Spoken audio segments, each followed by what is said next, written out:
a vida 15 minutos após a queda. São tantas aberrações que aconteceram nesse caso. Embalsamar um corpo, eles sabiam que o corpo ia sofrer uma nova autópsia aqui no Brasil. E aí eles embalsamaram o corpo?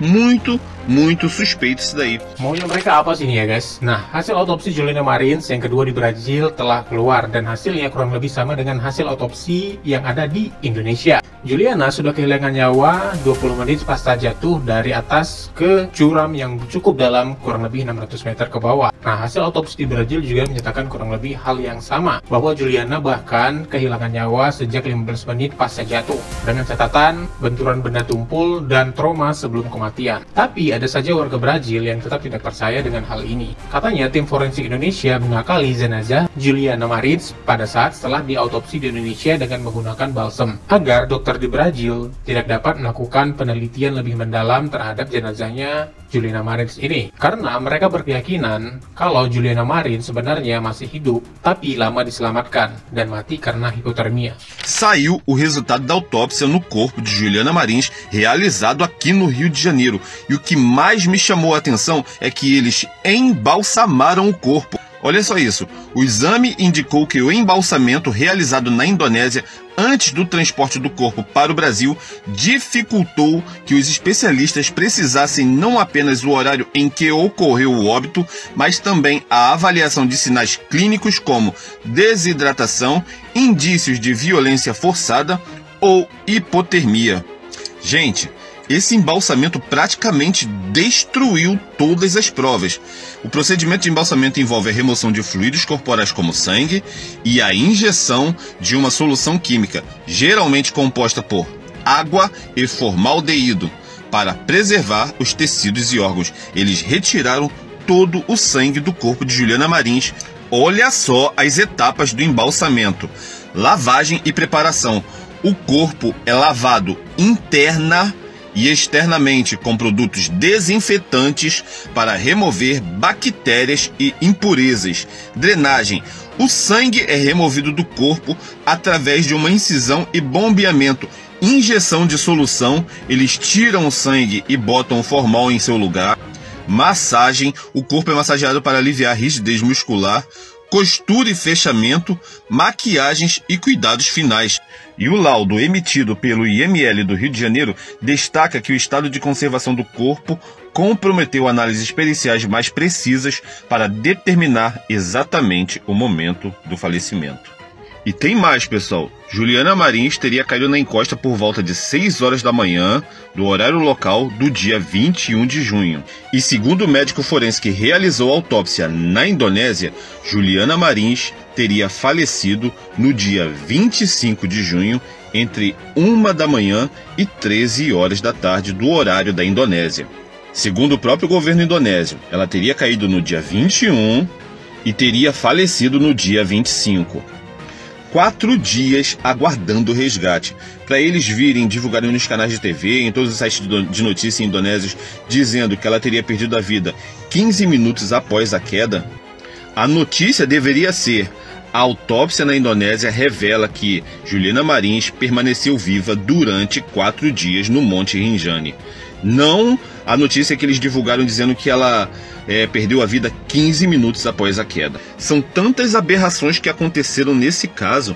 Embalsamar um corpo, eles sabiam que o corpo ia sofrer uma nova autópsia aqui no Brasil. E aí eles embalsamaram o corpo? Muito suspeito isso daí. Só me leva a entender que eles fizeram isso justamente para destruir todas as provas e o caso ser encerrado por falta de provas, não poder condenar ninguém, não poder processar ninguém. É isso que está aparecendo, infelizmente. Nah, gimana menurut kalian guys dengan Ferguson ya, warga Brazil tadi yang tetap menuding ya hasil otopsi di Brazil itu tidak sesuai karena ada permainan atau sengaja dipermainkan dengan balsem agar pihak otopsi di Brazil itu tidak bisa meneliti lebih dalam terhadap jenazah Juliana ini. Mau kau apa, Ferguson? Hah? Mau kau apa? Sudah diselamatkan di Indonesia ya, bahkan tim SAR Indonesia sudah bertarung nyawa ya. Waduh, bahkan ini ada seorang ini bukan cerita tentang Magam, namanya Bang Kafid ya, ketua regu evakuasi Juliana Marins, yang bicara dan beberapa podcast lainnya yang turun pertama menemukan jasad, mengatakan situasi pada saat kejadian itu kami langsung bergerak ke atas, dan di situ benar-benar kabut ya. Kita tidak bisa turun dan jarak pandang itu benar-benar sulit, sehingga kami juga harus mengantisipasi situasi ya, tapi kami terus mengamankan perimeter ke bawah. Setelahnya ya, dia turun di 200 meter sudah tidak ada, turun ke 400 sudah tidak ada. Dan ini semakin sulit. Ini ada beberapa tayangan podcastnya di Tribun Lombok yang kita kutip ya, dan agar warga-warga Brazil yang seperti Ferguson Botan ini percaya ya seperti itu, bahwa medan ini sulit, bukan dibiarkan, tapi setidaknya hargai pada tim SAR ya. Ini sudah keputusan, bahkan keputusan forensik di Brazil pun mereka tidak percaya. Mau kok apa Ferguson, ha? Emosi. Enggak terbang. Tapi di zoom nanti ya. Di zoom, ya. Gini medannya. Ini ke bawah. Ini batuan semua, Bang. Batu lepas. Wah, kalau batu tadi lepas itu berarti udah salah nginjak ya, salah sendiri. Maka dari itu kita kan dokumentasi komandan. Batu lepas guys, ini ikat di tanah gitu ya, kesenggol, keinjek, salah injek. Ini kayak di tebing batunya cuma digeletakkan gitu. Iya. Jadi ini suatu kena angin bisa jatuh. Bisa lepas, bisa gelundung. Walah. Turunnya berarti hari ke-3? Iya, 2 kali turun. 2 kali turun? Iya. Ya, hari kedua turun juga? Enggak, karena cuaca nggak dukung. Nggak dukung? Betul. Embun, hujan gitu ya? Betul. Akhirnya Selasa itu, Senin itu turun. Senin. Jam berapa, Bang? Pagi.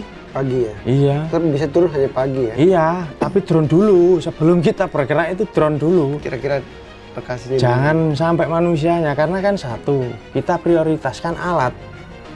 Kan alat itu menunjang. Ukur ya? Ukur iya, dulu. Menunjang. Cet, disitulah Juliana ditemukan. Hari ke-3 itu ya? Ya. Waktu cuaca udah cerah? Wih, cerah sekali. Pakai drone. Jam berapa itu? 07.05. Jam pagi ya? Pagi. Langsung turun. Di kedalaman 400 saya masian, karena kita enggak. Waktu pertama berarti 400 Bang ya? Iya.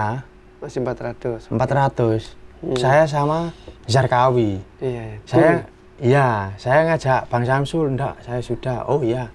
Akhirnya saya turun sama Zarkawi. Berdua ya? Berdua. Karena kan sudah tahu kita bahagia pasti ini akan terevakuasi, tapi kita belum memikirkan plannya berapa tali yang kita jangkau ke sana, terus gimana kita untuk membuat sistemnya dan poin-poin angkornya. Kan nggak mungkin langsung mulai dari top ke 600 ya, nggak bisa. Nah, bagaimana menurut kalian guys? Tayangan dari Bang Kafid tadi menyatakan bahwa pada saat hari pertama atau hari kedua itu tidak bisa turun. Situasi begitu kabut ya, cuaca tidak memungkinkan untuk kita turun ke bawah, dan kita harus mempersiapkan dengan matang, terukur ya. Turun nggak boleh asal turun. Kita nggak bisa langsung ukur dari bawah ke jurang bawah itu juramnya berapa meter. Kita nggak bisa langsung talinya sekian. Itu diukur dengan perhitungan kata Bang Kafid. Jadi nggak bisa sembarangan. Jangan sampai kita menyelamatkan jenazah yang sudah tidak ada, malah kita yang jadi jenazah, kurang lebih seperti itu. Dan mereka berkorban nyawa, berkorban diri demi menyelamatkan Juliana warga Brazil ini ya. Yang bahkan setelah hasil keluar autopsinya dari Brazil sendiri, mereka tidak percaya ya, beberapa warga Brazil tidak percaya. Oke, seperti apa menurut tanggapan kalian? Silahkan berikan komentar di bawah. Jangan lupa like, share, and subscribe. Bye-bye.